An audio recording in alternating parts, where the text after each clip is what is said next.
2020 was such a weird year for movies, right? But Christopher Nolan decided to drop Tenet anyway, right in the middle of everything. He's that one director who's totally obsessed with the big screen experience.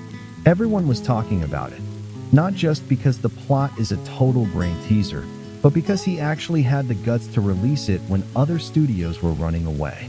It was a risky move, but only Nolan would try it. So, right at the start, we see this scene where a bullet doesn't fly out of a wall. It flies back into the gun. This isn't just magic or your typical time travel stuff. Nolan calls it entropy inversion. It's a pretty heavy concept to wrap your head around while you're eating popcorn, but it's what makes Tenet stand out. From the very first minute, you're forced to actually think instead of just watching mindlessly. The guy leading us through all this madness is just called the Protagonist. Played by John David Washington, he's a former CIA agent who gets pulled into this future Cold War. Interestingly, Nolan never gives him an actual name. It feels like he did that on purpose so we'd feel like we're right there with him. He's basically our avatar, just as confused as we are, but trying to save the world anyway. We have to talk about that plane crash scene. Nolan needed a Boeing 747 to smash into a building, and he realized buying a real used plane was actually cheaper than using CGI. So, he just bought one and crashed it for real. No miniature models, no green screens, just a massive jet blowing up. It's a huge flex, but it makes the scene feel so heavy and real. You can't fake that kind of impact. Then there's Robert Pattinson, who plays Neil. He's the protagonist's partner, and he's just so cool and calm. Like he already knows everything that's going to happen before it even starts. Neil is honestly the heart of the movie. Amidst all the confusing science and crazy action, the friendship between these two guys is what actually keeps you invested. Without their chemistry, the movie might have felt a little too cold and clinical. Here's a fun fact. This 2.5-hour movie has less than 300 VFX shots.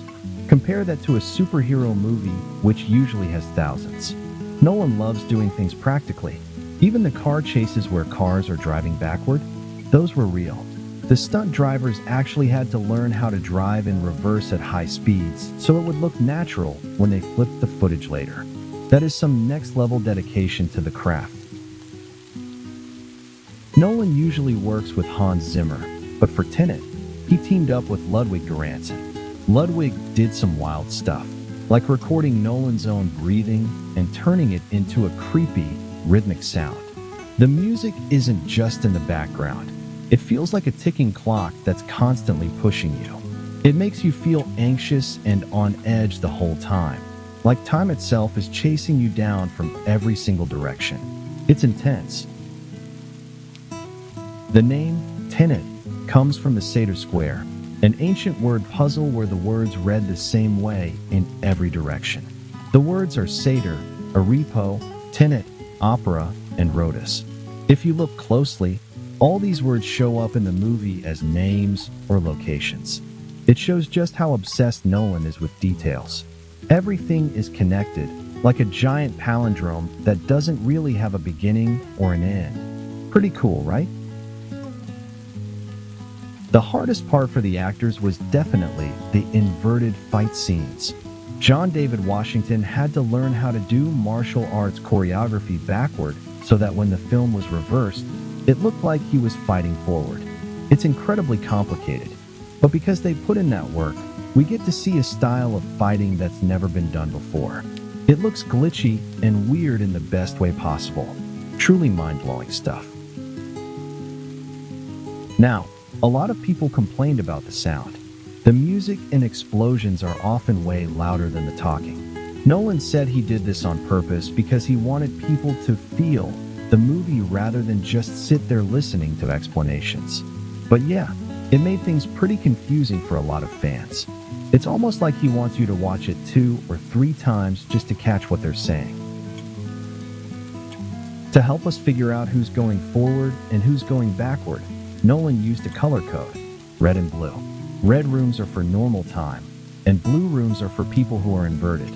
This visual trick is simple, but honestly, it's a lifesaver. Without those colors, it would be almost impossible to keep track of what's happening during the final battle. It's a smart way to keep the audience from getting totally lost. We also have to give it up for Elizabeth Debicki as Kat. She isn't just some damsel in distress. She's the emotional core of the whole story. Her grudge against her husband, Sator, is what gives the movie a human touch. Her struggle to protect her son and escape her toxic marriage makes the mission feel personal. Without Kat, Tenet would have just been a cold sci-fi experiment. She really brings the heart to the screen.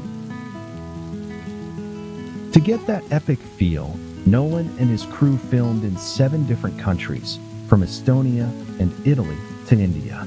He hates using green screens if he can just fly to the actual place. That's why the movie looks so wide and real. It feels like you're on a global spy adventure, not just sitting in a studio in Hollywood. The scenery is gorgeous, and it really adds to the high-stakes vibe of the film. Nolan has this unwritten rule. Dialogue is only a small part of the story.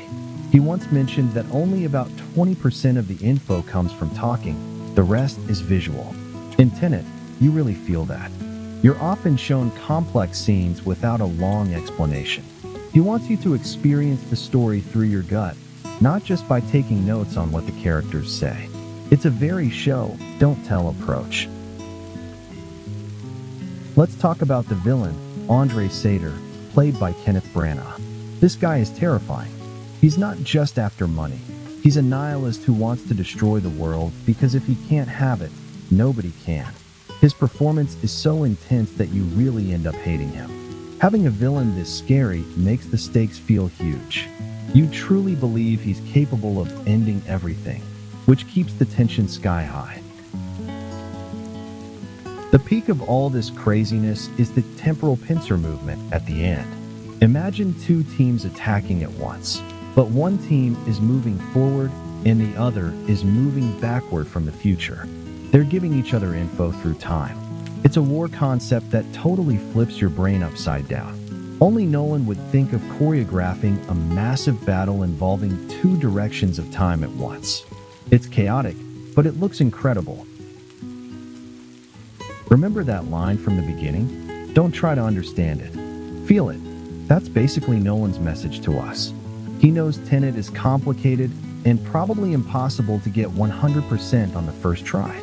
So, instead of stressing over the time paradoxes, just enjoy the ride and the amazing visuals. You don't need to know how the engine works to enjoy driving a fast car, right? That's the best way to watch Tenet. The twist at the end about Neil and the protagonist is actually pretty heartbreaking. It turns out that what we see as the beginning of their friendship is actually the end for Neil. He's known the protagonist for years. This reveal turns Tenet from a cold sci-fi movie into a story about sacrifice and loyalty. When the movie ends, you're not just thinking about the physics, you're feeling the weight of Neil's destiny. It's surprisingly emotional. Even though it didn't make as much money as other Nolan films because of the pandemic, Tenet is still seen as the movie that saved theaters. It gave people a reason to go back to the cinema when everything was so uncertain. Nolan's commitment to releasing it shows how much he cares about the theater experience. Tenet will definitely be talked about for years, not just for the plot, but for its place in history. So, is Tenet worth watching? Definitely.